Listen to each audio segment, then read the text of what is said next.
بسم اللہ الرحمن الرحیم۔ خانوی رحمۃ اللہ علیہ کے ملفوظات سنائے جا رہے ہیں۔ تربیت میں معاملہ بین العبد والعبد، بندوں اور بندوں کے درمیان جو معاملات ہوتے ہیں ان کی صفائی کی ایک عادت ہونی چاہیے، چونکہ اس کے بغیر حق ادا نہیں ہوتے، اور بندوں کے حقوق کی ادائیگی میں کوتاہی سے اعمال کا ثواب بچتا نہیں، یوں کہہ لیجیے پچتا نہیں۔ ثواب باقی رہنے کے لیے، کام آنے کے لیے بندوں کے حقوق کی ادائیگی ضروری ہے، ورنہ نماز، روزے، زکوٰۃ، حج، صدقات، خیرات، ذکر، تلاوت، ان سب چیزوں کا ثواب دوسروں کو چلا جائے گا، محنت اپنی، کمائی دوسروں کی ہو جائے گی۔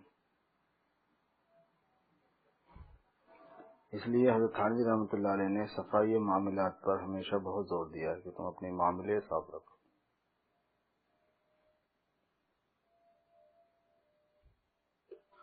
فرمایا کہ بعض مواقع پر معاشرت اور معاملات رندوں کے اچھے ہیں اور اہل علم کے خراب ہیں۔ جو آزاد لوگ ہیں وہ پھر بھی ڈیل صحیح کرتے ہیں، معاملہ صحیح رکھتے ہیں۔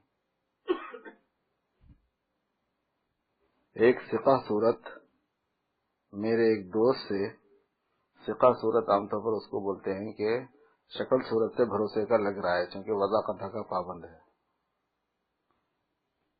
ایک ثقہ صورت میرے ایک دوست سے 10 روپے مانگ لیے تھے۔ جب تقاضا کیا تو کہا پھر دے دوں گا، پھر تقاضا کیا تو کہا پھر دے دوں گا، پھر تقاضا کیا تو کہہ دیا آپ کے پاس میری کوئی تحریر ہے؟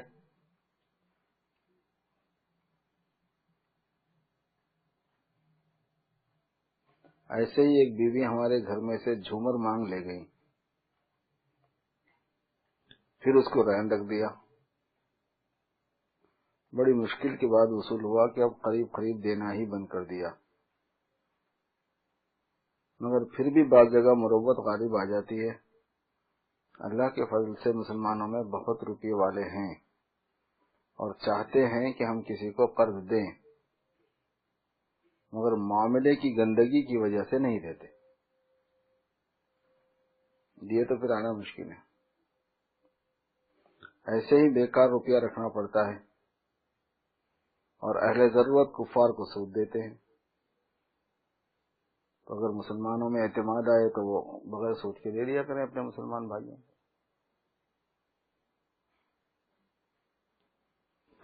فرمایا کہ گھر میں ایک مرتبہ ایک نائن سے پان منگائے، وہ شمار کیے تو معمول سابق سے زیادہ تھے، جو پان منگائے وہ زیادہ تھے، تو معلوم ہوا پان چلتا تھا گھر میں حضرت کے پاس۔ تحقیق سے معلوم ہوا کہ دکاندار کے گھر سے اس کی عورت نے، دکاندار کی عورت نے اس سے چھپا کر دے دیے تھے اور پیسے خود رکھ لیے۔ دکاندار کی بیوی نے دے دیے، تھوڑے زیادہ دے دیے اور پیسے چھپا کے رکھ لیے۔ میں نے کہا کہ اس کا حق تو ہمارے ذمہ رہا، کیونکہ یہ تو ملک اس کے خاوند ہی کی ہے، یہ چیز جو ملکیت ہے اس کے خاوند کی ہے۔ عورت کی بدنامی ہوگی، اور پھر اب عورت کی بدنامی کے خیال سے یہ ترکیب کی کہ جس حساب سے وہ پان دیا کرتا تھا اسی حساب سے اس کے پاس پورے پیسے بھیج دیے، اور یہ کہہ دیا کہ یہ پیسے تمہارے ہمارے ذمہ رہ گئے تھے، اس لیے یہ بھیج رہے ہیں آپ کو۔ اس نے فوراً رکھ لیے، یہ بھی تو نہیں پوچھا کہ کب رہ گئے تھے، بس رکھ لیے۔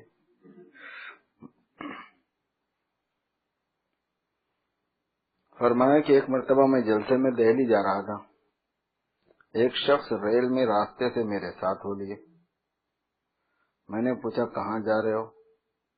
کہا دہلی جلسے میں جا رہا ہوں۔ میں نے کہا مولانا نے آپ کو بلایا ہے؟ کہا نہیں۔ پھر میں نے پوچھا ٹھہرنا کہاں ہوگا؟ کہاں ملنے والوں میں ٹھہروں گا۔ جب اسٹیشن سے اترے تو میرے لیے جو گاڑی آئی تھی اس میں سب سے پہلے بیٹھ گئے۔ پھر مقام پر پہنچ کر برف بھی سب سے اول پیا، پھر کھانے میں شریک ہو گئے۔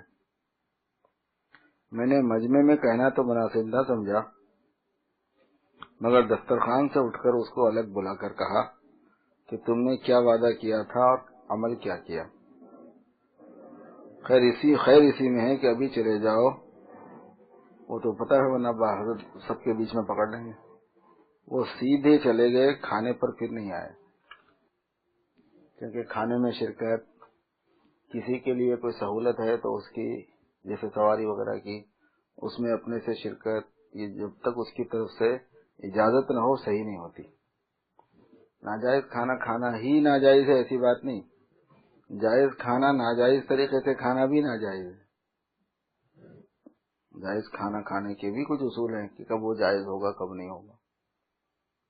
فرمایا کہ آج کل لوگ اصلاح سے بہت گھبراتے ہیں، بس خالی ذکر و شکل کو چاہتے ہیں کہ کچھ ذکر ہو جائے کچھ شکل ہو جائے، اصلاح نہ ہو۔ اصلاح کرانے میں مشقت ہے، بے عزتی ہے، شرمندگی ہے۔ ایک صاحب حیدرآباد کے راستے میں ایک اسٹیشن پر مرید ہو گئے۔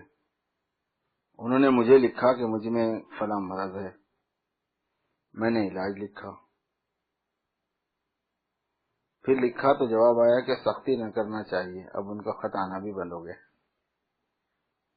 سختی نہ ہو۔ فرمایا کہ ایک صاحب کا خط آیا ہے کہ وظیفے تو میں نے تجویز کر لیے ہیں، اجازت آپ دے دیں۔ میں نے ان کو لکھا ہے کہ کہیں یہ دیکھا ہے کہ مریض نسخہ تو خود تجویز کر لے اور اجازت حکیم سے لے لے؟ وہم کا علاج۔ ایک صاحب نے عرض کیا کہ ایک شخص اس قدر وہمی ہے کہ ظہر کا وضو 12 بجے سے شروع کرتا ہے اور سارے مسجد کے لوٹوں سے کرتا ہے، اور غسل صبح سے ظہر تک کرتا ہے، اور جسم کو ٹٹول کر دیکھتا ہے کہ کوئی بال خشک تو نہیں رہ گیا۔ ہمارے حضرت نے فرمایا کہ یہ دماغ کی خشکی ہے، یہ مرض ہے، یہ قوت خیالیہ میں فساد ہو جاتا ہے۔ تدبیر اس کی یہی ہے کہ اس کے تقاضے پر عمل نہ کرے،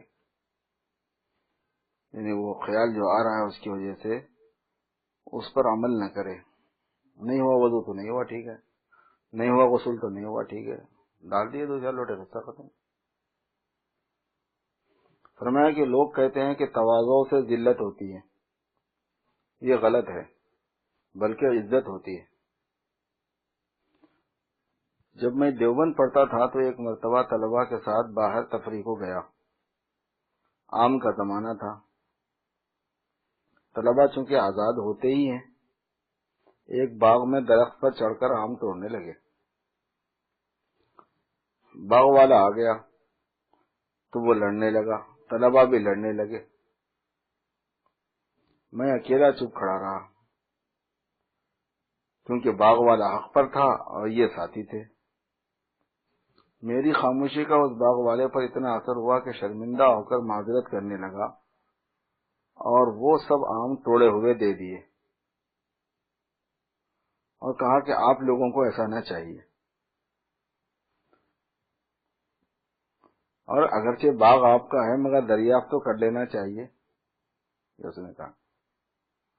پھر جب تک آموں کی فصل رہی وہ مجھے آم بھیجتا رہا، میں نے منع بھی کیا لیکن نہ مانا، برابر آخر فصل تک ایسے ہی بھیجتا رہا۔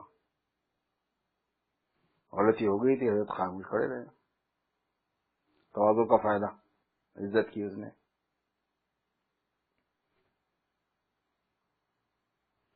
فرمایا کہ چیزوں کی خصوصیات کا علم اس قدر وسیع ہے کہ سوائے خدا کے احاطے کے ساتھ کوئی نہیں جانتا۔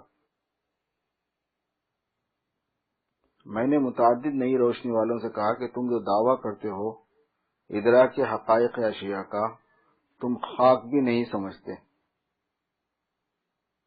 دیکھو گدگدی ایک فعل ہے، اگر اس کو اپنے ہاتھ سے کیا جائے تو کچھ بھی معلوم نہیں ہوتی، دوسرے کے ہاتھ سے کیا جائے تو معلوم ہوتی ہے۔ اس کی کیا وجہ ہے؟ جب مؤثر یعنی حرکت خاص دونوں جگہ موجود ہے تو یہ کیا بات ہے کہ ایک جگہ تو اثر ہوتا ہے ایک جگہ نہیں ہوتا؟ آج تک کسی سے بھی اس کا جواب بننا آیا۔ ایسے ہی اللہ تعالیٰ نے ہاتھ میں بھی بعض ایسے خواص رکھے ہیں کہ مشہور ہے کہ بعضوں کا ذبح کیا ہوا تو کم تڑپتا ہے اور بعضوں کے ہاتھ کا ذبح کیا ہوا زیادہ تڑپتا ہے جانور۔ ہاتھ کے خواص کے سلسلے میں یہ بھی فرمایا کہ ایسے ہی اللہ تعالیٰ نے ہاتھ سے کھانے میں بھی ایک خاصیت رکھی ہے جو کانٹے سے کھانے میں حاصل نہیں ہوتی۔ اولاً تو ہاتھ سے کھانے میں لذت معلوم ہوتی ہے، دوسرے ہاتھ سے ہاضمے کی قابلیت پیدا ہوتی ہے۔ اطباء نے 4 ہضم لکھے ہیں، ایک 5واں ہضم یہ بھی لکھنا چاہیے کہ ہاتھ سے ہی ہضم شروع ہو جاتا ہے۔ اور عجب نہیں کہ اس حدیث میں یہ بھی حکمت ہے، لا تقطع اللحم بالسکین، پکنے کے بعد گوشت چاقو سے مت کاٹو، پھر ہاتھ سے توڑ لیا کرو۔ ایک صاحب بلا اجازت پنکھا کھینچنے لگے۔ پہلے الیکٹرک کے پنکھے نہیں ہوتے تھے، چھت سے نیچے ایک چوڑا ڈنڈا ہوتا تھا، بہت کافی لمبا، 8-10 فٹ کا، وہ ڈنڈے کے برابر جو ہے موٹا کپڑا لگا ہوا ہوتا تھا، اس کو سب کافی موٹا، اس کو کھینچتے تھے۔ حضرت جلال آبادی کے پاس میں بھی تھا، ہم لوگ مجلس کے دوران اس کو پکڑ کے کھینچتے تھے، تو وہ پوری مجلس کو ہوا ہوتی تھی اس سے، ایک آدمی کو ہوا نہیں پہنچتی، وہ بیچ میں ہوتا ہے، پوری مجلس کو اس سے ہوا آتی ہے گرما کے زمانے میں۔ ایک صاحب پنکھا کھینچنے لگے بلا اجازت، ایک صاحب مجلس سے جو اٹھے تو انہوں نے پنکھا نہ روکا، نہیں، اور ان کی ٹوپی ان کے سر سے اتر کر گر گئی۔ اس پر فرمایا کہ جب تم سے پنکھا کھینچنا ہی نہیں آتا تو دوسرے کے ہاتھ سے بلا میری اجازت کے کیوں لیا؟ وہ صاحب چپ ہو گئے۔ اب جواب نہ ملنے کی حضرت کو اور اذیت ہوئی، مجلس کی طرف مخاطب ہو کر فرمایا کہ مجھے تو بدعت کی حقیقت اس سے پوری معلوم ہو گئی کہ وہ عبادت نہیں، بدعت میں عبادت پناہ نہیں ہوتا، کیونکہ جس کی عبادت کی جاتی ہے وہ اس سے راضی ہی نہیں، وہ اس بدعت کے ذریعے سے جس کی کر رہے ہیں وہ اس سے خوشی نہیں ہے، کیونکہ یہ بھی پنکھا جھیلنے سے وہ خوشی نہیں تھی نا، یہی بدعت ہے بول رہے ہیں، کام تو یہی کر رہا ہے کہ ہوا پہنچے مگر تکلیف پہنچ رہی۔ ایسے ہی بات خدمت بھی صورتاً خدمت ہوتی ہے، اصلاً خدمت نہیں ہوتی، کیونکہ خدمت سے مقصد ہے راحت اور رضامندی، راحت اور رضامندی مخدوم، جو یہاں نہیں پائی جاتی، جو صورتاً ہوتی ہے۔ بس معلوم ہوا خدمت بھی حدود ہی کے اندر ہو سکتی ہے، اور یہ ظاہر ہے کہ جس کی خدمت یا عبادت کی جائے جب وہ اس سے راضی ہی نہیں تو اس خدمت اور عبادت سے کیا فائدہ؟ اور رضا تو رہی درکنار، اس پر تو گرفت اور مواخذہ ہوتا ہے۔ قال رسول اللہ صلی اللہ علیہ وسلم کل بدعۃ ضلالہ وکل ضلالۃ فی النار۔ فرمایا کہ ایک صاحب کا خط آیا ہے کہ آج کل یہ اوراد ہیں، یہ اوراد ہیں، اگر اور بتلاؤ گے تو اور پڑھوں گا۔ میں نے لکھا ہے کہ مجھے کیا غرض پڑی ہے کہ میں بتلاؤں؟ مجمع کی طرف مخاطب ہو کر فرمایا بھلا اگر کوئی حاکم کے یہاں سلام کو جائے اور حاکم پوچھے کہ محض سلامی کو آئے ہو یا اور کچھ کام بھی ہے، تو کہے خیر اگر آپ نوکری دے دیں گے تو نوکری بھی کر لوں گا، تو یہ بھی کوئی طریقہ ہے سوال کا؟ ہمارے یہاں ایک صاحب نے ایک معلم سے کہا کہ دیکھو جی میرے لڑکے کو پڑھانے سے میری کھیتی میں حرج نہ ہو، جب تو آپ شوق سے پڑھائیے، اور اگر حرج ہو میری کھیتی میں تو پھر مجھے منظور نہیں۔ جامع کہتا ہے، یعنی جنہوں نے کتاب جمع کی حضرت کی ملفوظات، آج کل کے طالبین کی بے قدری کی حالت اس سے خوب ظاہر ہے۔ پھر اس پر شیخ کی بدمزاجی کی شکایت، اگر کسی کے ہاں ذرا نمک بھی مانگنے جاتے ہیں تو کس صورت سے اپنی احتیاط ظاہر کرتے ہیں، سجائے کہ دین جس کی یہ شان ہے، قیمت خود ہر دو عالم، گفتئے نرخ بالا کن کی ارزانی ہنوس، وہ کس طرح بے قدری بے اصولی سے حاصل ہو سکتا ہے دین کا؟ جب کوڑیوں کی چیز بھی بلا طریقہ نہیں ملتی تو دین ایسی بے بہا چیز جس پر نجات ابدی کا مدار ہے کیسے حاصل ہو سکتا ہے؟ فرمایا مجھے 3 چیزوں سے زیادہ تعب ہوتا ہے، یعنی تکان ہوتی ہے اور مشقت ہوتی ہے۔ ایک تو ہے تعویذ، ایک ہے تعبیر، ایک ہے مشورہ۔ کوئی تعبیر لینے کو آیا، کوئی مشورہ لینے کو آیا، کوئی تعویذ لینے کو آیا۔ کیونکہ ایک تو مشورے میں اگر خلاف ہو جائے تو یہ کہتے ہیں کہ فلاں نے مشورہ دیا تھا، مشورہ دینے کے بعد اگر کام بگڑ گیا تو کہتے ہیں کام فلاں نے مشورہ دیا تھا تو میں نے کیا۔ دوسرے مجھ کو مناسبت نہیں، اور بعض لوگوں کو اس سے بھی مناسبت ہوتی ہے۔ چنانچہ ہمارے مولانا گنگوہی رحمۃ اللہ علیہ تجارت میں بھی رائے دیا کرتے تھے کہ فلاں مناسب ہے، فلاں نامناسب ہے، اور مسائل فقہیہ بھی کثرت سے فرماتے رہتے تھے، مگر میں کیا کروں، مجھے مشورے سے تو مناسبت ہے ہی نہیں۔ اور مسائل کے متعلق یہ ہے کہ دوسری جگہ یہاں سے اچھی تحقیق ممکن ہے، مگر پھر بھی بعض علماء یہاں آتے ہیں اور علمی بحث چھیڑ دیتے ہیں، بھلا یہ تو ہر جگہ ہو سکتی ہے، یہاں وہ بات پوچھنا چاہیے جو دوسری جگہ نہ بتائی جاتی ہو۔ میں یہ نہیں کہتا کہ مسائل فقہیہ کی ضرورت نہیں، ضرورت تو ہے، مگر یہ ضرورت دوسری جگہ بھی تو پوری ہو سکتی ہے۔ باقی مجھے تو اس سے مناسبت ہے کہ کوئی محبوب کا تذکرہ کیے جائے اور بس۔ ماں ہر چہ خان دیم فراموش کر دیم اللہ حدیث یار کے تکرار نہیں کنیم۔ ہم نے جو کچھ پڑھا ہے اس کو بھلا دیا ہے، بس یار کی بات کی تکرار کرتے ہیں۔ اور ہے ماقص سے سکندر و دارا نخاندیم ازما بجز حکایت مہر و وفا مپرس۔ ہم سکندر اور دارا کے قصے ہم سے مت پوچھو، نہیں پڑے ہوئے ہیں، ہم سے تو بس مہر و محبت کی بات پوچھو۔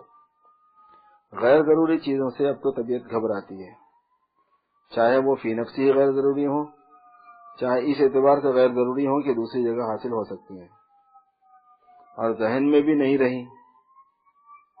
آپ تعجب کریں گے کہ مجھے حکایات میں راویوں کے نام یاد نہیں رہتے، کیونکہ ان کا یاد نہ رہنا مقصود میں خلل نہیں ڈالتا، ویسے میں توجہ نہیں دیتا۔ بس اب تو جی یوں چاہتا ہے کہ اس تھوڑی سی عمر میں محبوب کا تذکرہ اور یاد اس درجہ رہے کہ بس کے درجانے فگار و چشم بیدارم توئی ہر چه پیدا می شود از دور پندارم توئی۔ ہر چیز کو دیکھنے سے تو ہی نظر آئے، یہ مطلب ہے۔ جامع کہتا ہے کہ اس سے حضرت والا کے استغراق اور فنا فی اللہ کا موازنہ اچھی طرح ہو سکتا ہے۔ الہی ذرہ ناچیز جامع کو بھی اس حالت سے کچھ حصہ حضرت مرشدی مدد ذلہ العالی کی برکت سے نصیب فرما، آمین بحرمت سید المرسلین۔ بر لبے دریا و دور از شہر در ویرانہ کرد ام تعمیر بہر ماند ان خودخانہ۔ این دو دولت از خدا داریم ہر دم آرزو خانہ خالی غیر و صحبت جانانا۔ بقول خواجہ صاحب کے بس اب تو ہم نشیں ایسی جگہ کوئی کہیں ہوتی، اکیلے بیٹھے رہتے یاد ان کی دل نشیں ہوتی۔ فرمایا کہ بعض طبائع جو ضعیف ہیں وہ بعض فیوز بلا واسطہ نہیں لے سکتے، یہ فن تصوف کے اصولوں میں سے ایک ہے۔ بعض طبیعتیں جو ضعیف ہیں وہ بعض فیوز بلا واسطہ نہیں لے سکتے، اس واسطے اللہ تعالیٰ نے اپنے اور ہمارے درمیان رسول کو واسطہ بنایا کہ ہم اللہ تعالیٰ تک بلا واسطہ رسول نہیں پہنچ سکتے۔ ایسے ہی ہم میں اور رسول اللہ صلی اللہ علیہ وسلم میں وسائط ہیں، واسطے ہیں کہ بلا ان وسائط کے ان فیوز کو حاصل نہیں کر سکتے تھے۔ رہا حضرت عمر رضی اللہ تعالیٰ عنہ کی رائے کا وحی کے موافق ہونا، کہ ڈائریکٹ ان کی رائے وحی کے موافق ہو جاتی تھی، جس سے تلقی فیض بلا واسطہ رسول متوہم ہوتی ہے، یعنی وہم ہوتا ہے کہ ان کو فیض حضور کے واسطے کے بغیر مل جاتا تھا۔ تو یہ بڑا اشکال ہے کہ جو بات رسول کے ذہن میں بھی نہ تھی اس کو حضرت عمر رضی اللہ تعالیٰ عنہ نے بتلا دیا۔ اس کا جواب اہل ظاہر نے جو دیا ہے اس کا حاصل صرف یہ ہے کہ غیر نبی کو بھی نبی پر جزوی فضیلت ہو سکتی ہے، اور حقیقت میں اس کے یہ معنی ہوا کہ ہم اور جواب نہیں دے سکتے۔ یہ جواب ایسا ہے جیسے ڈوبتا گھاس کو پکڑے، اگرچہ بعض وقت گھاس سے کہ جس کی جڑ کنارے پر ہو آدمی بچ سکتا ہے، لیکن اصلی تدبیر تو اور ہی ہے جو اندیشے سے خالی ہے۔ ایسے اس کا اصل جواب اور ہے، وہ یہ ہے کہ حضرت عمر کو بھی وہ علم حضور ہی کے واسطے سے حاصل ہوا تھا، اور وہ شک بھی حضور کے ذہن میں تھی، مگر بعض دفعہ اقتضائے وقت کے لحاظ سے حضور کی نظر ایک طرف زیادہ ہوتی تھی، دوسری طرف نہ ہوتی تھی، اور اس طرف بعض وقت خادموں کے ذریعے حاضر کر دی جاتی تھی۔ حضرت عمر رضی اللہ تعالیٰ عنہ کی جو رائے وہی کے موافق سامنے آ جاتی تھی تو وہ حضور ہی کا فیض تھا، اور حضور صلی اللہ علیہ وسلم ہی کی بات وہ ان کے خادم کے ذریعے سے سامنے لا دی جاتی تھی کہ آپ صلی اللہ علیہ وسلم کی توجہ دوسری طرف زیادہ رہتی تھی۔ عجیب توجہ اور بہت لاجواب توجہ۔ اس کی ایسی مثالیں جیسے ایک استاد جو صاحب تصنیف بھی ہو، وہ اپنے کسی شاگرد کے روبرو کسی مقام کو حل کر رہا ہو اور شاگرد اس موقع پر متنبہ کر دے کہ حضرت آپ نے تو فلاں جگہ اس کو دوسری تقریر سے حل کیا ہے، اور فوراً اس کی نظر اس طرف چلی جائے، تو اس کو یوں نہیں کہا جائے گا کہ شاگرد استاد سے بڑھ گیا، بلکہ یوں کہا جائے گا کہ یہ استاد ہی کا سایہ ہے جو اس کو یاد آ گیا، اس نے متنبہ کیا۔ ایسے ہی حضرت عمر کے اندر مشکات نبوت ہی کے انوار و برکات تھے کہ وہ شق حاضر ہو گئی جس کو توافق بالوحی ہو گیا، تو حقیقت میں وہ بھی حضور ہی کی رائے تھی۔ جیسے ایک آتشی آئینہ ہے، اگر بلا سورج کے مقابل کیے کپڑے کی طرف کرو تو نہیں جلا سکتا، اور سورج کے مقابل کر کے کپڑے کی طرف کرو تو کپڑا فوراً جلنے لگتا ہے، کیونکہ آفتاب کی حرارت ایک جگہ اس میں مجتمع ہو گئی، اور خود آفتاب سے وہ جامع، یعنی اس کے بعد صاحب جو تصنیف کرنے والے ہیں وہ بتا رہے ہیں، اور خود آفتاب سے دور ہونے کی وجہ سے نہیں جل سکتا، کیونکہ آتشی شیشے میں استعداد جذب حرارت کی ہے، اس لیے اس میں اثر کرتی ہے اور وہ دوسروں پر اثر کرتا ہے۔ ایسے ہی ہم بلا واسطہ رسول حق تبارک و تعالیٰ تک پہنچ ہی نہیں سکتے تھے، کیونکہ ہم بلا واسطہ فیوز کے متحمل نہیں ہو سکتے تھے۔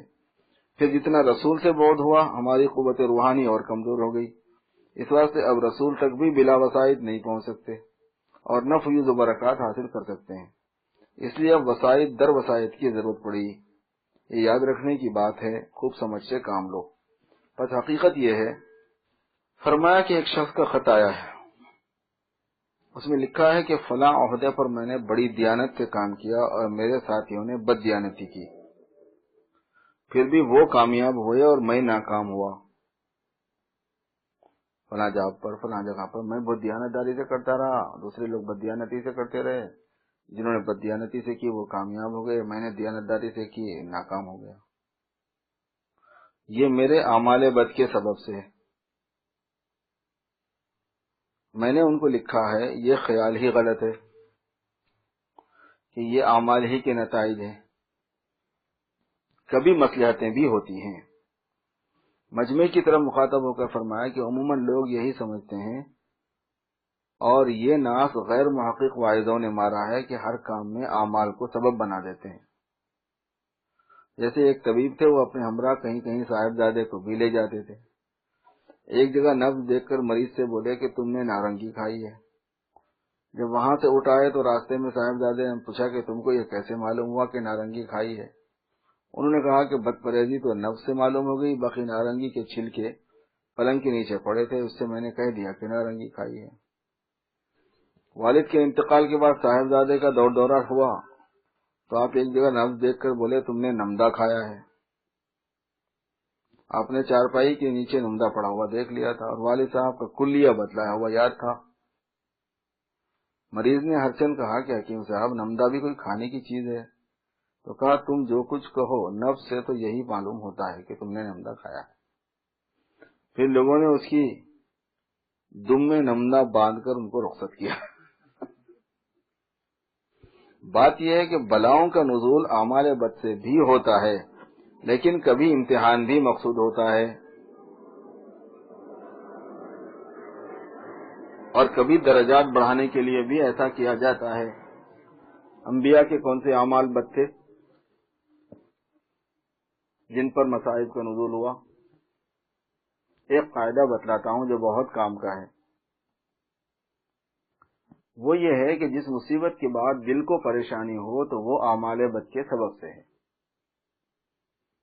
جس مصیبت کے بعد دل کو پریشانی ہو تو وہ اعمال بد کے سبب سے ہے، اور جس مصیبت کے بعد دل کو پریشانی نہ ہو بلکہ رضا و تسلیم ہو تو وہ رحمت ہے، اور اگر اس میں بھی کچھ پریشانی ہو تو وہ حقیقت ناشناسی ہے، پھر بھی پہلی جیسی پریشانی نہیں ہوتی۔ نا حقیقت شناسی سے پریشانی ہونے کی ایسی مثال ہے کہ جیسے بچہ اگر آپریشن کی حقیقت کو سمجھ جائے تو ناراض نہیں ہوتا، اگرچہ ایک درجے کا الم یا تکلیف پھر بھی رنج پھر بھی ہوتا ہے، اور اگر نہ سمجھے تو ہائے واویلا کرتا ہے۔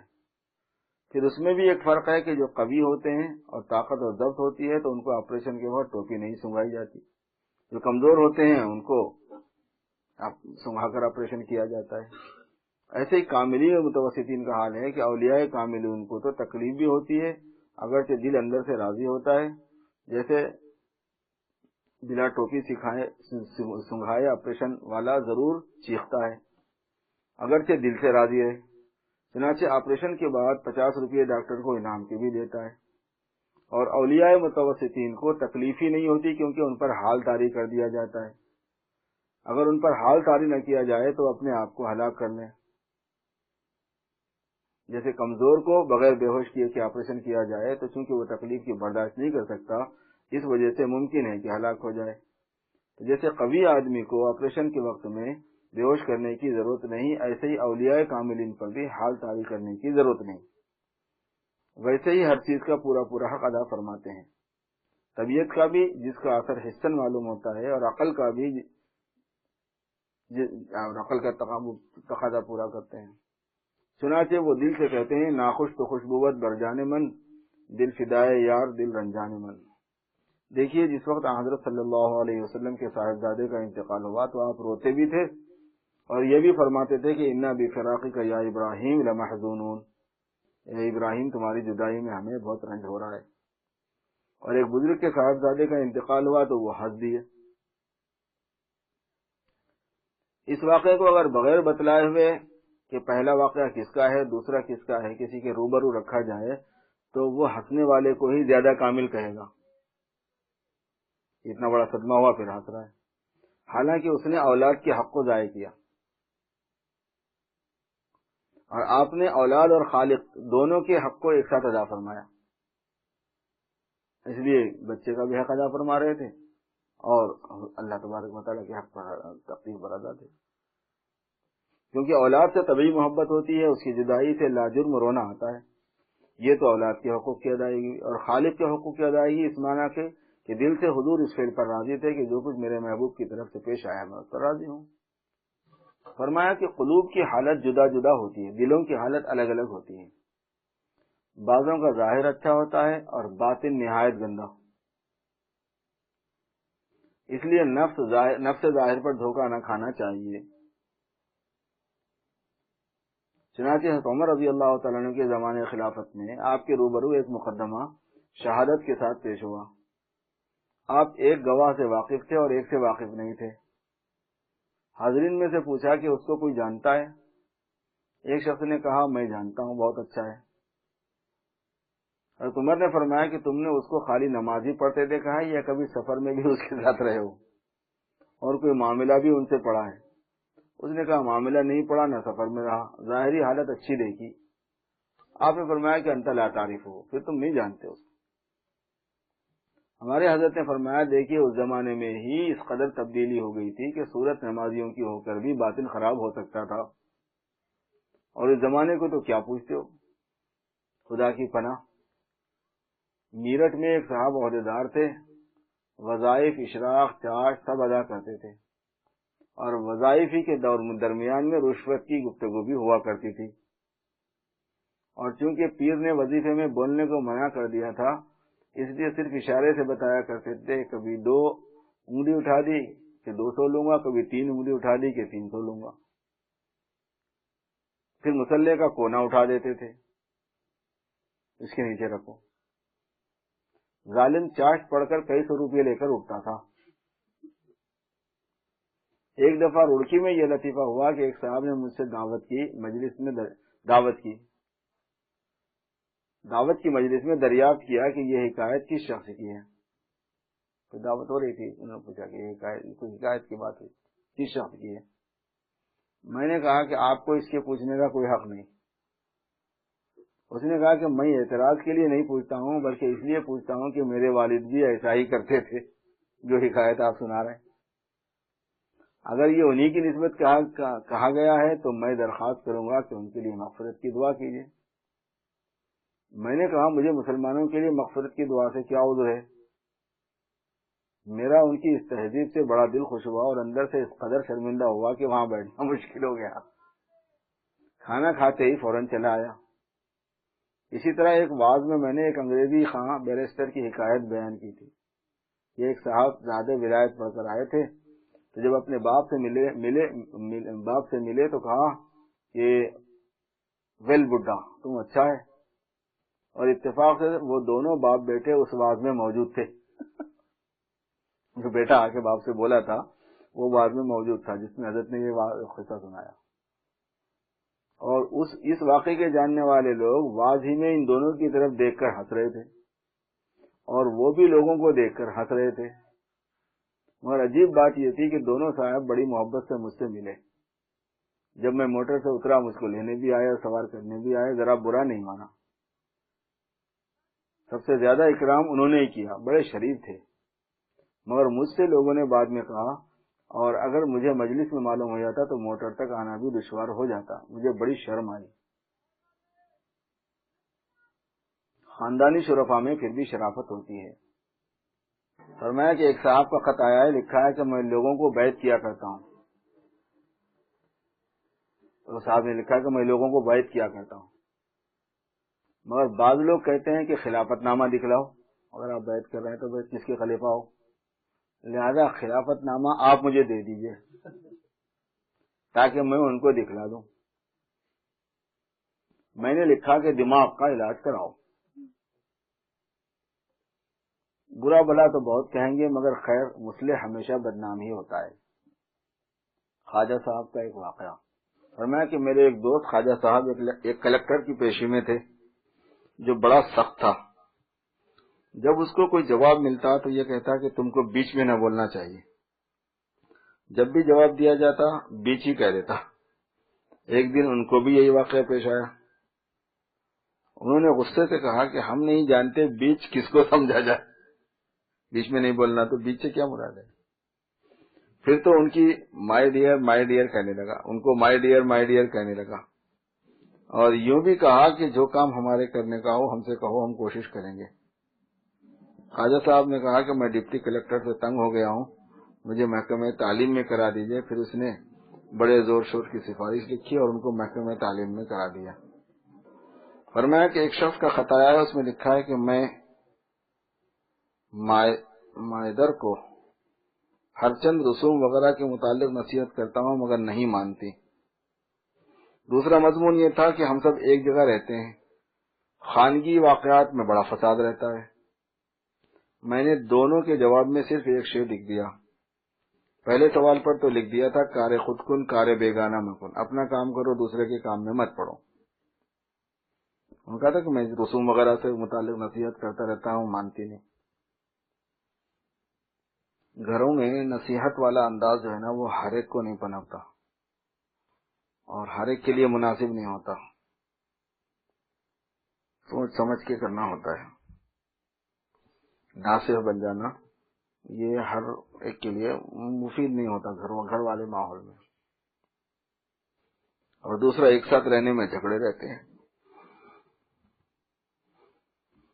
اور دوسرے کے جواب میں لکھا برزمین دیگراں خانہ مکن، دوسرے کی زمین میں گھر مت بناؤ اپنا۔ وہ ایک ہی شعر ہے اصل میں، مگر ایک کے جواب میں ایک مصرع استعمال کیا، دوسرے کے جواب میں دوسرا۔ خط پہنچنے کے بعد وہ فوراً سب سے علیحدہ ہو گئے اور اپنے بچوں کو کرائے کے مکان میں لے گئے۔ پھر ان کی بڑی خوشگوار زندگی ہو گئی۔ ایک ساتھ رہنے میں بڑے جھگڑے ہوتے ہیں، بس دور سے ہی سلوک اور خدمت کرتا رہے۔ فرمایا کہ مجھے والد صاحب مرحوم نے شادی کر کے فوراً علیحدہ کر دیا تھا، اور ہمارے ہاں اکثر یہی قاعدہ رہا ہے کہ جب بڑے ہو گئے علیحدہ کر دیا اور پاس سے سب خرچ اور مکان رہنے کو دیا۔ ہمیں غیرت آئی اور نوکری کی فکر ہوئی۔ اللہ کا شکر ہے کہ کانپور سے مولانا رفیع الدین مولانا محمد یعقوب صاحب رحمۃ اللہ علیہ کے پاس خط آیا کہ ایک مدرس کی ضرورت ہے۔ ان دونوں حضرات نے مجھے منتخب کر کے بھیج دیا۔ شروع میں 25 روپے کی تنخواہ ہوئی، میں سوچا کرتا تھا کہ 25 کا کیا کریں گے، ہم تو سمجھا کرتے تھے کہ بس 10 روپے کی تنخواہ کافی ہے۔ چند روز تو میں تنہا رہا، پھر گھر میں سے وہیں بلا لیا۔ پھر تجربے سے معلوم ہوا کہ وہ 25 روپے کچھ ایسے زائد نہ تھے، سب خرچ ہو جاتے تھے۔ ایک مرتبہ والد صاحب مرحوم میرے پاس تشریف لے گئے، میں نے حالانکہ ان کے واسطے کھانا ذرا اچھا پکوایا، مگر کھانے کے بعد فرمانے لگے کیا ایسا ہی کھانا کھاتے ہو؟ میں چپ ہو گیا۔ فرمانے لگے کہ اگر ایسا ہی کھاؤ گے تو کیا کام کرو گے؟ حالانکہ اچھا پکا ہوا تھا۔ ہم نے تم کو پیسہ حاصل کرنے کو تھوڑا ہی بھیجا ہے، بلکہ تمہاری کتابیں صاف ہونے کو بھیجا ہے۔ جب آدمی پڑھاتا ہے تو اس میں مہارت پیدا ہوتی ہے۔ پھر ماما کو بلا کر فرمایا کہ دیکھو آج سے اتنا گھی، اتنا گوشت، اتنا مسالہ روزانہ ڈالا کرو، اس سے کم درجے کا سالن نہ ہو، اور اس کا خرچ ہم روانہ کریں گے۔ والد صاحب کی شفقت کا ایک واقعہ اور یاد آیا کہ کانپور کے دوران مدرسی میں مجھے طب کا شوق ہوا، طبیب حکیم کا، حکمت کا، اور والد صاحب کو لکھا، انہوں نے مجھے لکھا کہ کیا حرج ہے، یہ عمر تمہاری کمال حاصل کرنے کی ہے، ضرور حاصل کرو، اور جب تک فارغ ہو ایک گاؤں ہے گدائی کھیڑا، اس کی ساری آمدنی تم کو ملے گی۔ یہ گاؤں چھوٹے بھائی مظہر کے حصے میں آ گیا، یہ بریکٹ میں لکھا ہے۔ میں نے اہل مدرسہ سے بلا اطلاع کیے ہوئے دہلی پہنچ کر طب شروع کر دی، مگر کانپور والے وہاں سے مجھے پکڑ کر لائے، پھر 30 روپے کر دیے 25 کے۔ تھوڑے ہی دنوں بعد والد صاحب کا انتقال ہو گیا، اللہ تعالیٰ مغفرت فرمائے۔ پھر کانپور ہی رہے، تنخواہ 40 روپے کی ہو گئی، پھر 50 روپے ہو گئے۔ پھر اس کے بعد جب نوکری سے جی گھبرایا تو مدرسے کا سارا انتظام ٹھیک کر کے مدرسے والوں کو اطلاع کیے بغیر مکان چل آیا، اور بعد چند دنوں کی نوکری چھوڑنے کی اطلاع کر دی۔ کانپور والوں نے حاجی صاحب کو لکھا کہ ہم 100 روپے کی تنخواہ دیں گے اور کچھ کام نہ لیں گے، صرف شہر میں رہیں۔ حاجی صاحب نے مجھ کو لکھا کہ ایسا خط آیا ہے، تعلق تو کرو مت، مگر چونکہ مدت تک وہاں رہے ہو، ان لوگوں کو تم سے محبت ہو گئی ہے، تم وہاں کبھی کبھی ہو آیا کرو۔ مگر شیخ زادگی کی رغ سے میں نے اس میں دل سے یہ شرط بھی لگائی ہے، بریکٹ میں حضرت لکھ رہے ہیں، شیخ تھے نا حضرت، خاندان کے شیخ تھے، شیخ زادگی کی رغ سے میں نے اس میں دل سے یہ شرط بھی لگائی کہ بغیر بلائے نہ جاؤں گا، مگر وہ بیچارے خود ہی بلایا کرتے اور میں بھی محبت سے جایا کرتا۔ بھائی اکبر علی مرحوم جب ملازم ہوئے تو میں شروع میں تنخواہ 20 روپے کی ہوئی، پھر چاہے کہیں تک پہنچ جائیں، مگر شروع میں تو عربی والوں سے کم ہی رہے۔ اکبر علی صاحب جو ہے نا دنیا کی تعلیم حاصل کیے تھے، ان کے بھائی یہ اشرف علی صاحب نے تو انہوں نے دین کی تعلیم حاصل کی، تو وہ بتا رہے ہیں۔ اور ایک فرق یہ ہوا کہ ان کو تو 50 دفعہ یہ افسوس ہوا کہ ہائے مجھے والد صاحب نے عربی نہ پڑھائی، اور مجھے الحمدللہ کبھی یہ افسوس نہ ہوا کہ ہائے مجھے والد صاحب نے انگریزی نہ پڑھائی۔ عربی والے کو کبھی افسوس نہیں کہ وہ انگریزی پڑھتا ہوتا تو اچھا ہوتا، انگریزی والے کو بہت دفعہ یہ افسوس ہوا کہ کاش میں بھی پڑھ لیتا قرآن حدیث۔ اگر گنجائش ہو تو اپنے رہنے کے لیے مکان بنا لینا چاہیے۔ یہ تھانوی رحمۃ اللہ علیہ کی جو لائن ہے سلسلے کی، ان لوگوں کے پاس انتظام بہت ہے،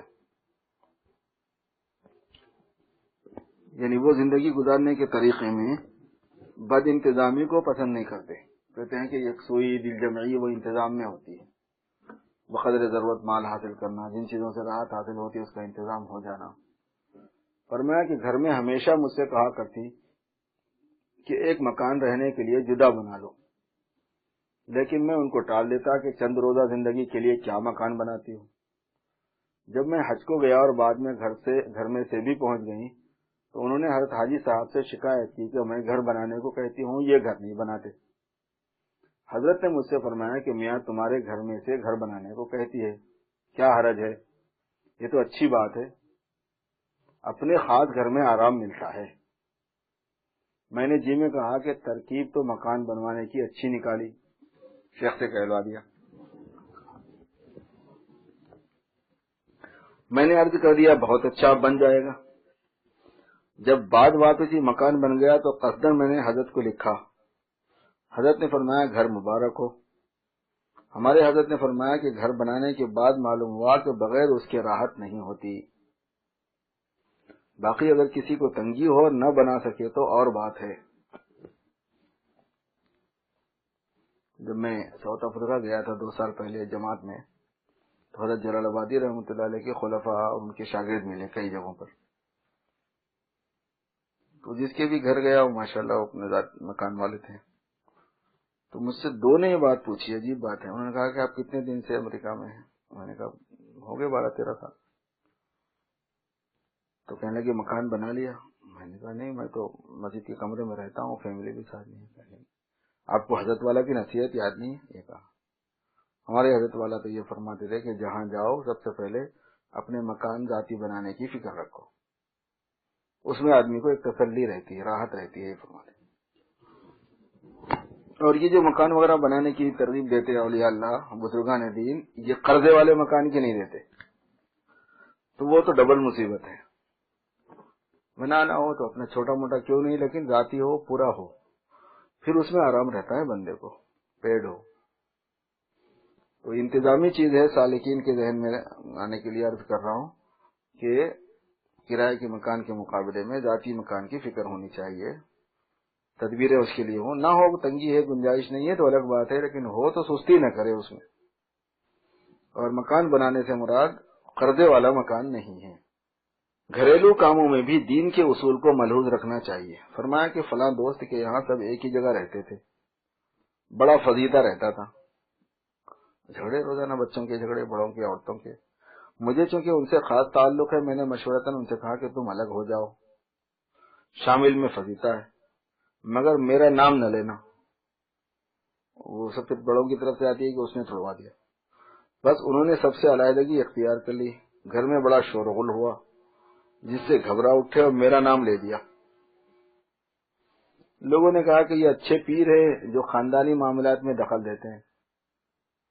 مگر ان کی والدہ نے جب یہ سنا کہ ان کی رائے ہے تو چپ ہو گئی اور کہا کہ جب ان کی رائے ہے تو ہم کو کچھ عذر نہیں. پھر انہوں نے سب کی الگ الگ تنخواہ کر دی. اب سب نہایت راحت سے ہیں اور خوش ہیں، کبھی تکرار نہیں ہوتی. پہلے وہ ساری تنخواہ والدہ کو دے دیا کرتے تھے، بیوی کے حقوق ضائع ہو رہے تھے.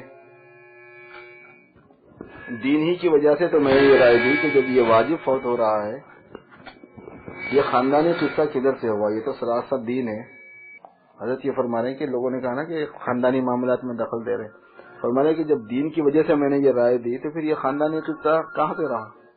یہ تو سراسر دین ہے اور اسی وجہ سے میں نے رائے دی.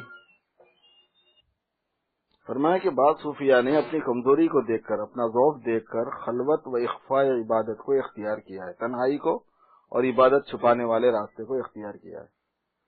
ورنہ ببانگ دہل عبادت کی جائے سب سے بڑی عبادت ایمان ہے. اگر اخفاء کی کوئی چیز تھی تو یہ تھی، مگر دیکھیے اس کا اخفاء حرام ہے، ایمان چھپانا تو حرام ہے.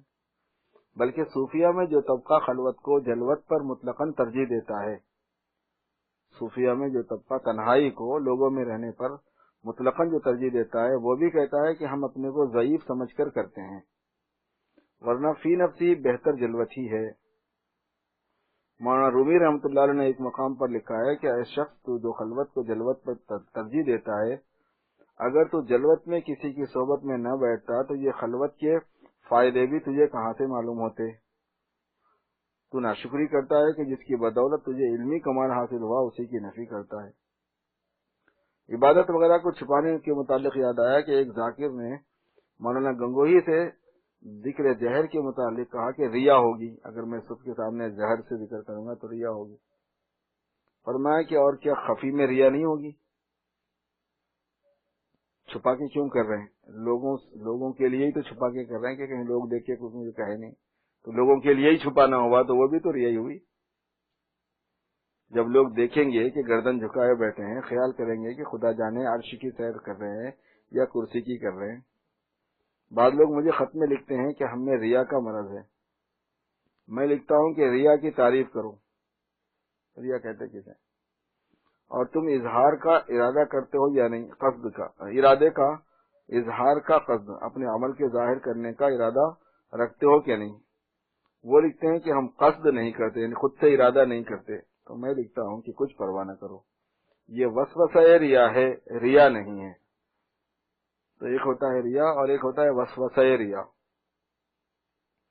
ریا میں اپنے دل سے ارادہ کرنا شرط ہے، اپنی نیت سے، اپنی چاہت سے ارادہ کرنا کہ لوگ مجھے دیکھیں، لوگ مجھے جانیں، لوگ میری تعریف کریں، یہ شرط ہے۔ اگر قصد ہوتا تو ریا ہوتی، کیونکہ ریا کی تعریف ہے قصد کرنا اظہار عبادت کا دنیاوی اغراض کے لیے۔ وساوس کا علاج اس کی طرف سے بے توجہی اور اللہ کا ذکر ہے۔ فرمایا کہ ذکر اللہ کی یہ خاصیت ہے کہ اس کے بعد وسوسے باقی نہیں رہتے۔ اگر کثرت سے آدمی اللہ کا ذکر کرے تو پھر وسوسے باقی نہیں رہتے، صرف مشابہ وسوسے کے رہتا ہے، ایسا لگتا ہے جیسے ہو رہا شاید وسوسہ۔ اور اس کی ایک حدیث مؤید ہے، اذا ذکر اللہ خنس و اذا غفل وسوس۔ میں نے اس کی ایک مثال تجویز کی ہے وسوسے کے مشابہت کی۔ اگر آئینے کے اوپر مکھی بیٹھ جائے تو ظاہراً دیکھنے والوں کو اگرچہ وہ اندر بھی معلوم ہوگی مگر حقیقتاً باہر ہی ہے۔ آئینے پہ مکھی بیٹھی تو لگتا ہے نا کہ اندر بھی ہے، مگر وہ باہر حقیقتاً ہے، اندر نہیں ہے۔ اور یہ وسوسہ اگرچہ بہت ہلکا مرض ہے مگر لوگوں نے اس کو بڑا بھاری بنا لیا ہے، جیسے کسی کا دوڑنے میں سانس پھول جائے اور حکیم سے آ کر کہے کہ حکیم جی مجھے تو دمے کی بیماری ہو گئی، تو حکیم ہنستا ہے کہ احمق یہ تو تیرے دوڑنے کی عارضی حرکت پیدا ہو گئی ہے، چند منٹ میں دفع ہو جائے گی، یہ دمہ نہیں ہے۔ ایسے ہی مبتدی وسوسے سے ڈرتا ہے، مگر محقق کہتا ہے کہ تم پرواہ نہ کرو، توجہ نہ کرو، بے التفاتی سے دور کرنے کا ارادہ نہ کرو کہ یہ بھی تو توجہ ہے، التفات ہے، بس یوں ہی بے فکر رہو۔ اگر پوری عمر بھی اسی میں گزر جائے کچھ پرواہ نہ کرو، چاہے اسی حالت میں موت آ جائے۔ بریلی میں ایک صاحب علم اسی بیماری میں مبتلا ہو گئے۔ بریلی میں بھی حضرت کے بہت مرید تھے، ان سے بھائی کے تعلقات تھے۔ انہوں نے بھائی سے مجھے آنے کے لیے لکھوایا، چونکہ ضعفاء پر بہت رحم آتا ہے اور مریض بھی ضعفاء میں داخل ہے، اس لیے میں بریلی گیا۔ میرے پہنچتے ہی انہوں نے خلوت کرائی، تنہائی، اور مجھ سے کہنا شروع کیا کہ یہ وساوس کفریہ آتے ہیں۔ میں ہنسا اور تھوڑی دیر تقریر کی، جس سے وہ شگفتہ ہو گئے۔ بس بے التفاتی کا یہ اثر ہوا کہ سب دور ہو گئے۔ فرط انبساط میں خوشی کے اندر انہوں نے کہا کہ جب تک آپ رہیں گے کھانا میں بھیجا کروں گا۔ میں نے بھائی سے آ کر سفارش کی کہ اگر اس وقت منع کیا تو ان کی طبیعت پشمردہ ہو جائے گی، قبول کرنا ہی مناسب ہے۔ بھائی نے منظور کر لیا، مگر ان سے کہہ دیا گیا کہ کھانے میں تکلف نہ ہو، مگر وہ کھانا اس قدر بھیجتے تھے کہ گھر کے سب آدمی کھا لیتے تھے۔ منع کیا تو کہا کہ میرا دل مردہ ہو جائے گا، مجھے اس سے اچھا مصرف کون سا ملے گا۔ پھر میں تو چلا آیا اور میرے آنے کے ایک ہفتے کے بعد ان کا انتقال ہو گیا۔ بڑی بشاشت کی حالت میں انتقال ہوا، بہت خوش تھے۔ بعض لوگ کہتے ہیں کہ وسوسے نہ ہوتے تو اچھا تھا۔ میں کہتا ہوں عسیٰ ان تکرہوا شیئا وہو خیر لکم، ہو سکتا ہے کہ تم کسی چیز کو ناپسند کرتے ہو، وہ تمہارے لیے بہتر ہو۔ مثلا یہ سمجھ لے کہ اچھا ہوا یہ مرض ابھی ہو گیا، مرتے وقت ہوتا تو بڑی پریشانی ہوتی۔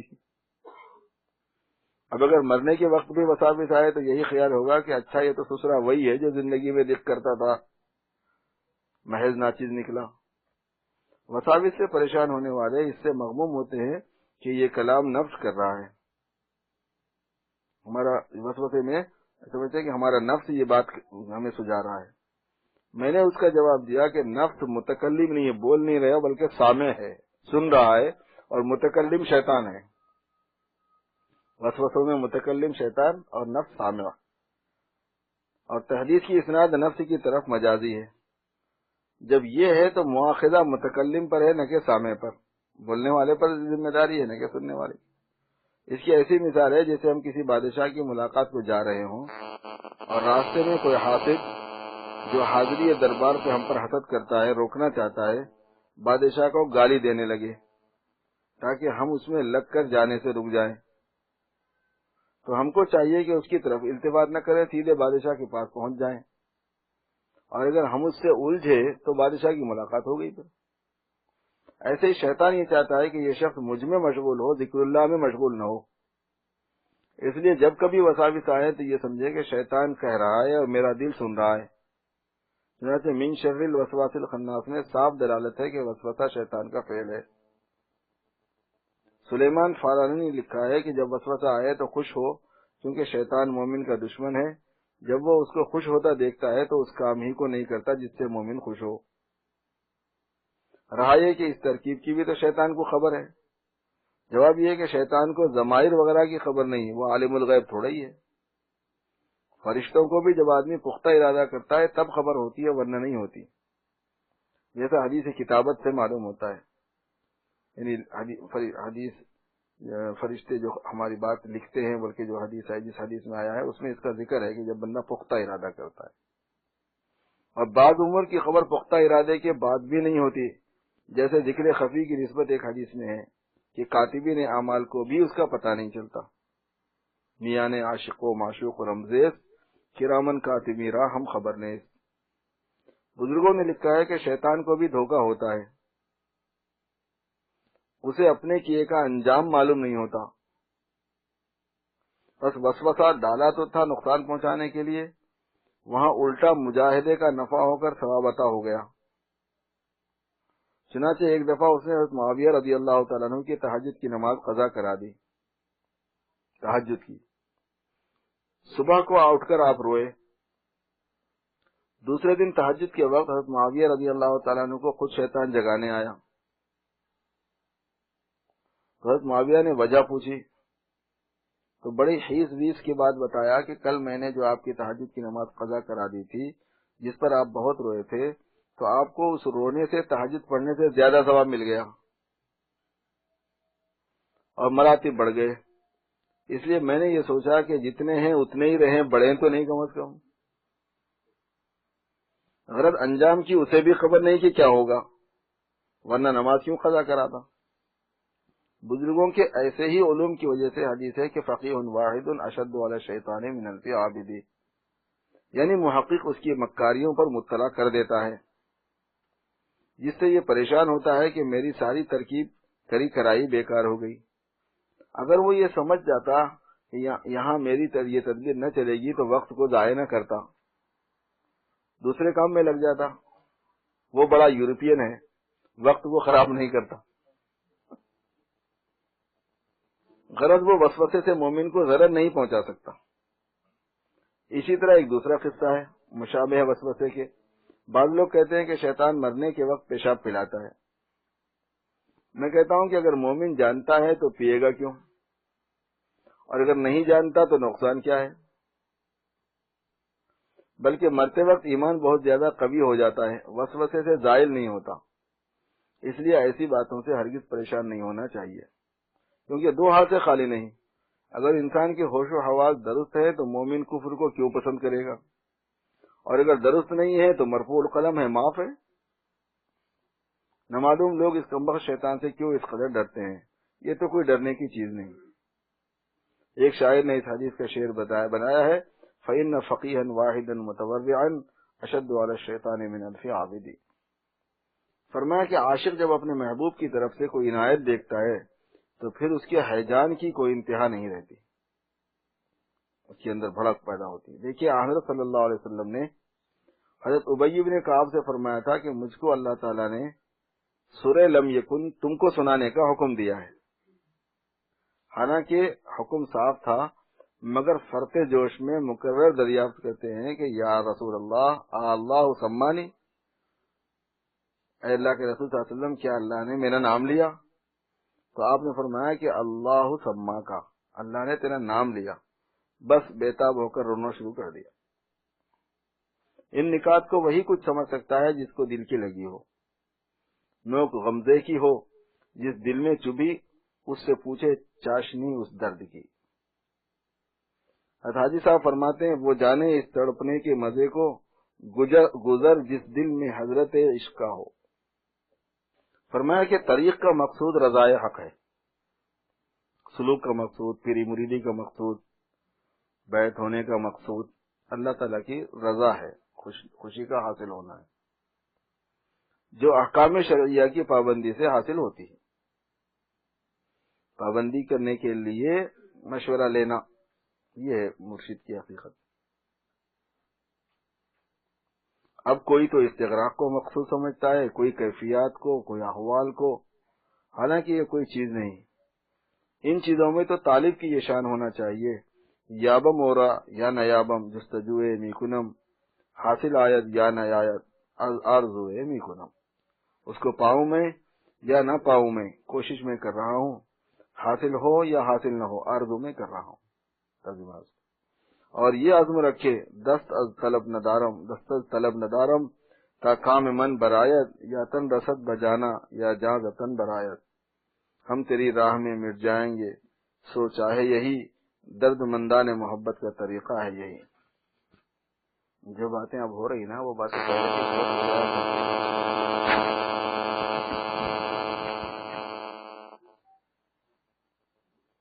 فرمایا کہ عبدالوہاب شعرانی نے لکھا ہے کہ ایک شخص نے مادہ منویہ کو خاص ترکیب سے متعفن کر کے آدمی بنایا تھا، اس میں روح بھی پڑ گئی تھی اور خوب پرورش پا کر بڑا بھی ہو گیا تھا، مگر بولتا نہیں تھا۔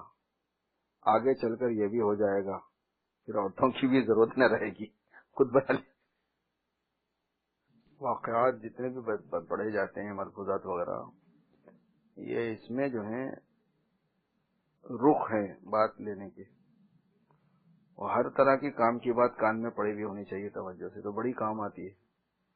بعضی باتیں حضرت جلال آبادی کی مجلس میں ایسی آتی تھیں کہ جو لگتا تھا کہ بھئی اس کا سلوک سے کیا تعلق ہے، اس کا تربیہ سے کیا تعلق ہے، اور بعد میں ہمیں پتا چلا کہ اس کا تو بہت گہرا تعلق ہے، یہ معلوم بات پڑی ہوئی حضرت سے سنی ہوئی ہے، بلکہ اس کی ایک نوعیت مقرر ہوتی ہے ذہن میں کہ اچھا یہ بات اس لائن سے سنی ہوئی کام کی ہے۔ بزرگوں کی باتوں سے تحقیق والا مزاج پیدا ہو جاتا ہے، محقق بن جاتا ہے بندہ، اور محقق کی نظر ہر چیز پر ہوتی ہے۔ کچھ چیزیں اگر اچھی بہتر معلوم ہو، لیکن بہت سی کچھ چیزیں معلوم نہ ہو تو ڈسٹرب رہتا ہے۔ ہر پہلو کی بات کان میں پڑی ہوئی ہو تو پھر وہ اس کو بڑی تسلی رہتی ہے کہ اچھا اس لائن سے یہ سنا ہوا ہے، اچھا اس لائن سے یہ سنا ہوا ہے، اور یاد رہنا ضروری نہیں ہے، جب وقت پیش آتا ہے تو یہ بات یاد آ جاتی ہے، جیسے کتاب میں یہ سنا تھا۔ ایک قادیانی بہروپی اور حضرت والا کی بصیرت کا واقعہ۔ ایک شخص آیا اور کہنے لگا کہ میں نے مرزا کی کتابیں دیکھی اور ان سے مجھے عقیدہ ہو گیا ہے، میں خیالات کی تصحیح چاہتا ہوں، اور سفارش کے لیے مولوی مرتضی حسن صاحب کا خط بھی لائے تھے۔ اس پر فرمایا کہ مجھے یہ طریقہ پسند نہیں ہے کہ کسی کی سفارش لائی جائے، اس سے تو ضعیف طلب کا پتہ چلتا ہے، اس کے تو یہ معنی ہے کہ میں نیازمند بن کر نہیں آیا بلکہ عامر بن کر آیا ہوں۔ اس خط سے تو مجھ پر خاص اثر رہے گا کہ یہ مولانا کے بھیجے ہوئے ہیں، ان کی رعایت کرنا چاہیے، اور رعایت آزادی کے خلاف ہے۔ دوسری بات یہ ہے کہ اصلاح کے لیے میرے یہاں مناظرے کا طریقہ نہیں ہے، اگر آپ اصلاح چاہتے ہیں تو آپ کو جس قدر شبہ ہوں لکھ کر دے دیجیے، اور میں مختلف جلسوں میں اس پر تقریر کرتا رہوں گا، اور آپ سنتے رہیے، لیکن بوقت تقریر اس پر شبہ پیش کرنے کی اجازت نہ ہوگی، بلکہ اس تقریر میں اگر شبہ ہو تو مجھ سے اپنے شبہات کا وہ پرچہ لے کر اسی میں اس شبہ کا بھی اضافہ کر دینا، مگر اصلاح کے اس طریقے کے لیے مدت طویل چاہیے، ممکن ہے کہ کبھی ہفتوں تک بھی کسی مسئلے پر گفتگو کی نوبت نہ آئے، اس لیے یہی مناسب ہے کہ چونکہ مولوی صاحب موصوف کا طریقہ مناظرے کا ہے ان کے پاس رہے، وہاں جلدی گفتگو ختم ہو جائے گی مرتضی حسن، لیکن فرضاً اگر وہاں شفا نہ ہو پھر میں حاضر ہوں۔ انہوں نے یہ بھی کہا تھا کہ میں نے صرف ادھر ہی کی کتابیں دیکھی ہیں، اپنے مذہب کی نہیں دیکھی۔ حضرت نے فرمایا کہ یہ بھی غلطی ہے کہ ایک طرف کی تو دیکھی اور ایک طرف کی نہ دیکھی، جب آپ اپنے مذہب سے واقف ہی نہ تھے تو پھر دوسرے کی کتابیں دیکھنے کی کیا ضرورت تھی؟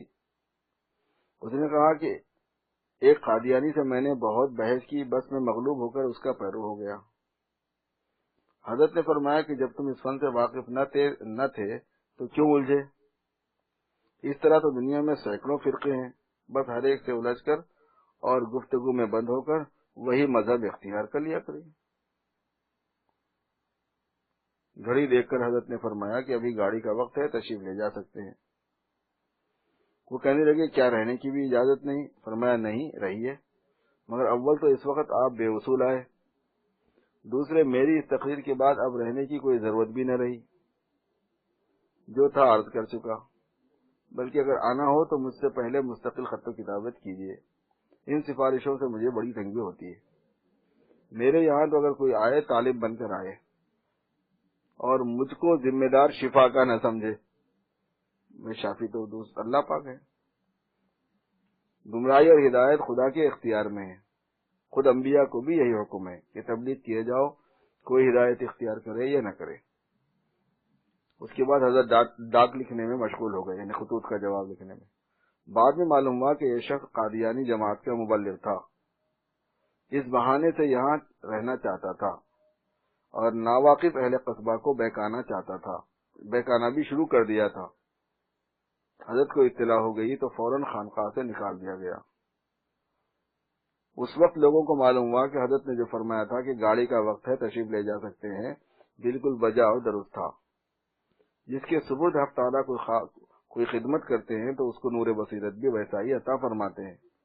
اتقوا فراست المؤمن فإنہ ینظر بنور اللہ، پیش اہل دل نگہدار دل تانباشید از گمان بدخجل۔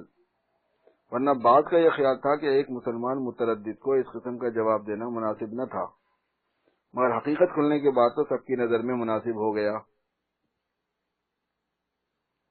نعم ما قال العارف الرومی،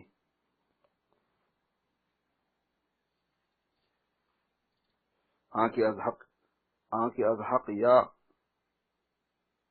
یابد او وحی و خطاب، ہر سے فرمایت بود عین ثواب، آنکھ جاں بخشد اگر بکشد رواست، نائبست تو دست او دست خداست، نور حق ظاہر بود اندر ولی، نیک بی باشی اگر اہل دلی، در نیابد حال پختہ ہیچ خام، قد سخن کوتاہ باید والسلام۔ جس کے ساتھ حق تعالیٰ کی تائید ہوتی ہے، جب وہ بولتا ہے کسی چیز کو تو صحیح بولتا ہے۔ اس قسم کے مضمون کے اشعار فارسی کے۔ ایسے ہی ایک واقعہ مولانا گنگوئی کا ہے کہ آپ کے پاس ایک شخص بے حد عقیدت ظاہر کرتا ہوا حاضر ہوا، مگر حضرت نے اس کو خانقاہ میں ٹھہرنے کی اجازت نہ دی اور لوگوں نے ترس کھا کر اپنے یہاں ٹھہرایا۔ حضرت گنگوئی نے فرمایا کہ بھائی ہم تو پہلے ہی منع کرتے تھے۔ حضور صلی اللہ علیہ وسلم کی شان نبوت کا مظہر علماء اسلام اور آپ کی شان ملوکیت کا مظہر ملوک اسلام ہوئے ہیں۔ یہ ملوکیت جو ہے نا، خلافت و ملوکیت، بلکہ ملوکیت غلط ہے، بلکہ جو چلی ہوئی ہے بات، یہ بھی جہالت کا ایک حصہ ہے۔ خلافت بھی ایکسیپٹیبل، وہ تو ہے ہی، ملوکیت بھی ایکسیپٹیبل چیز ہے اسلام میں، وہ غلط چیز نہیں ہوتی۔ وہ خلافت ہو تو کیسی ہونا وہ تو خلافہ سے معلوم ہو گیا، لیکن اگر مسلمانوں میں ملوکیت ہو تو کیسی ہونا وہ حضرت معاویہ سے معلوم ہو گیا۔ وہ بھی تو صحابی ہیں، الصحابۃ کلھم عدول، اصحابی کالنجوم بأیہم اقتدیتم اہتدیتم۔ اگر وہ چیز غلط ہوتی تو حضرت معاویہ نہ کرتے اس کو۔ ابھی کہاں گئے تھے ہم لوگ، کسی جگہ یہ سوال کسی نے کیا تھا تو میں سمجھ گیا ہاں کہ یہ کہاں سے بول رہا ہے۔ میں نے کہا کہ خلافت بھی صحیح ہے، ملوکیت بھی صحیح ہے، زیادہ اچھا ہے خلافت ہو، لیکن نہیں ہے تو ملوکیت ہو جائے تو کیا برا ہے، اسلام منع تھوڑا ہی ہے۔ ہمارے کہ حضور صلی اللہ علیہ وسلم کی شان نبوت کا مظہر علماء اسلام اور حضور صلی اللہ علیہ وسلم کی شان ملوکیت کا مظہر ملوک اسلام، ہمارے اوپر دونوں کے حقوق ہیں۔ فرمایا کہ حیدرآباد میں بڑی تہذیب ہے، جب میں وہاں گیا ہوں تو اکثر وعظوں میں ان کے عقائد کا رد کرتا تھا، مگر کوئی کچھ نہیں بولا۔ ایک دفعہ لوگوں نے وعظ میں بادشاہ کے لیے دعا کرنے کے لیے کہا، میں نے کہا کہ یہ تو خوش آمد ہے، ہاں اگر دوسرا کوئی کسی دعا کی تقریر کرے تو میں بھی اس میں شریک ہو جاؤں گا۔ انہوں نے ایک لڑکے کو پیش کیا جو غالباً 14 برس کی عمر ہوگا کہ وعظ کے بعد یہ کچھ تقریر کر دے گا، پھر آپ بھی دعا میں شریک ہو جائیں، مگر اول آپ اس سے وہ تقریر سن لیجئے اور اس کی اصلاح کر دیجئے۔ چنانچہ انہوں نے ایک لڑکے سے تقریر سنانے کے لیے کہا، اس نے وہی تقریر کر دی۔ میں نے کہا کہ مجھے یہ تقریر لفظ بلفظ منظور ہے، مگر میں نے اتنی ترمیم کی کہ وعظ کے قبل اس سے فراغت کر لی جائے تاکہ آزادی سے وعظ کہہ سکوں۔ پہلے جو ہے نا فارغ ہو جایا کرو بادشاہ کے لیے دعا سے۔ چنانچہ ایسا ہی ہوا، پھر وعظ شروع ہوا، مگر خود وعظ کے اخیر میں خدا تعالیٰ نے ایسا مضمون دل میں ڈالا کہ اس کا دعا سے بھی ارتباط ہو گیا، اور پھر خود میں نے بھی مجمع کے ساتھ دعا کر دی۔ وہ مضمون یہ تھا کہ حضور صلی اللہ علیہ وسلم کے اندر دو شانیں تھیں، ایک شان نبوت، ایک شان ملوکیت۔ پھر آپ کے بعد دو شانوں کے مظاہر پیدا ہوئے، ہر شان کا ظہور الگ الگ شکل میں، مگر اس طرح کے خلفاء میں تو یہ شانیں مجتمع رہیں، خلفاء تک یہ شان ایک جگہ رہی، مگر بعد میں تفرق ہو گیا۔ ایک شان کے مظہر تو علماء عرفاء ہوئے اور ایک مظہر ملوک اسلام ہوئے، اور چونکہ یہ دونوں جماعتیں مظاہر ہے شان رسول اللہ صلی اللہ علیہ وسلم کے، اس لیے ہمارے اوپر ان کے حقوق ہیں۔ چنانچہ بادشاہ کا حق ہم پر یہ ہے کہ اس کا احترام کریں، اس کے لیے دعا کریں۔ جہاں ہم بیٹھے ہیں یہاں بادشاہ مسلمان ہے، لہذا ان کے لیے میں بھی دعا کرتا ہوں، آپ لوگ بھی دعا کریں۔ پھر دعا کی گئی اور وعظ ختم ہوا۔ میری واپسی کے بعد ایک صاحب نے بیان کیا کہ واپسی کے بعد حضور نظام کو بہت افسوس ہوا کہ میں نے ملاقات نہ کی۔ ہمارے حضرت نے فرمایا اگر ملاقات کے لیے پیام آتا تو میں ضرور منظور کر لیتا، میں اینٹ مروڑ نہ کرتا بلکہ اطاعت کرتا اور خود حاضر ہوتا۔ ایک بار پڑھ کے ختم کرتے ہیں۔ فرمایا کہ شیخ کے ساتھ گستاخی سے پیش آنے والا برکات باطنی سے محروم ہو جاتا ہے۔ ایک شخص نے عرض کیا کہ شیخ کے ساتھ جو نسبت ہے کیا وہ قطع ہو جاتی ہے؟ فرمایا ہاں، شیخ کے ساتھ جو نسبت ہے وہ بھی قطع ہو جاتی ہے۔ گستاخی بڑی خطرناک چیز ہے، اگرچہ معصیت نہیں ہے مگر خاص اثر اس کا معصیت سے بھی زیادہ ہے۔ اس طریق میں سب کوتاہیوں کا تحمل ہو جاتا ہے مگر اعتراض اور گستاخی کو برداشت نہیں کیا جاتا۔ ہر کی گستاخی کند اندر طریق، گرد وندر وادی حسرت غریق، گردد اندر وادی حسرت غریق، ہر کے بے باکی کند در راہ دور، رہزن مردہ شد و نامردوست۔ اس طریق میں شیخ کے ساتھ نہایت عقیدت کی ضرورت ہے۔ احقر جامعہ نے یعنی کتاب لکھنے والے نے ایک حکایت غالباً تذکرۃ الرشید میں حضرت مولانا گنگوہی کی فرمائی ہوئی دیکھی ہے کہ ایک ڈاکو کو کسی بستی کے لبے دریا اپنا بھیس بدل کر جھونپڑی ڈال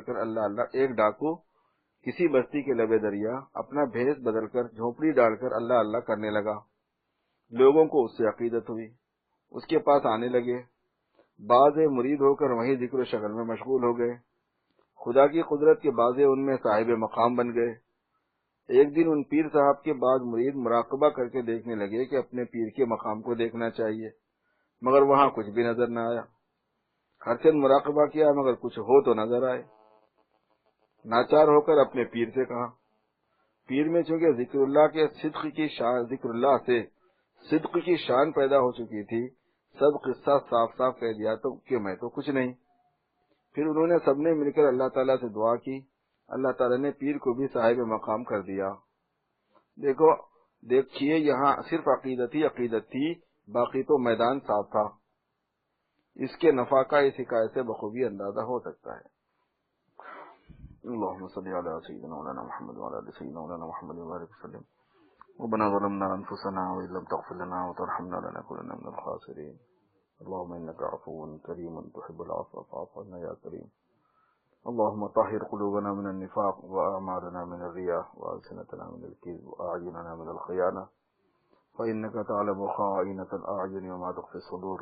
اللهم جنبنا الفواحش ما ظهر منها وما بطن۔ یا اللہ ہمارے گناہوں کو معاف فرما دیجیے، خطاؤں سے درگزر فرما دیجیے، ہماری بہترین تربیت فرمائیے۔ اے اللہ آپ ہی مربی حقیقی ہیں، آپ کی تربیت حقیقی تربیت ہے۔ اپنے کرم سے ہم تمام کی عافیت کے ساتھ بہترین تربیت فرما دیجیے، ہمارے بھائیوں کی بھی، ہمارے بہنوں کی بھی، ہمارے بچوں کی بھی۔ اے اللہ خاص طور پر ہماری اپنی بہترین تربیت فرما دیجیے۔ اے مولا کریم عافیت عطا فرمائیے، ابتلاؤں سے محفوظ فرمائیے، فتنوں سے محفوظ فرمائیے، آزمائشوں میں نہ ڈالیے۔ اے اللہ کرم کا رحم کا معاملہ فرمائیے، ہر قسم کی پریشانی سے، دشواری سے، رکاوٹ سے، شر سے، فتنے سے پوری حفاظت فرمائیے۔ ہماری حفاظت فرمائیے، ہمارے متعلقین کی حفاظت فرمائیے، ہمارے دوست اور احباب کی حفاظت فرمائیے، ہمارے سلسلے کے ساتھیوں کی حفاظت فرمائیے، ساتھ کام کرنے والوں کی حفاظت فرمائیے۔ اے اللہ حفاظت ہماری آگے سے، پیچھے سے، دائیں سے، بائیں سے، اوپر سے، نیچے سے۔ اے اللہ شیاطین سے، جنات سے، سحر سے، نظر سے، اپنوں سے، پرایوں سے، اے اللہ سب سے حفاظت فرمائیے۔ اے کریم آقا قائد غیبی کو شامل حال فرمائیے، قدم قدم پر ہماری مدد فرمائیے، اور اپنے کرم سے ہماری دعاؤں کو قبول فرمائیے۔ وصلی وسلم مبارک علی سیدنا مولانا محمد وآلہ واصحابہ اجمعین، والحمد للہ۔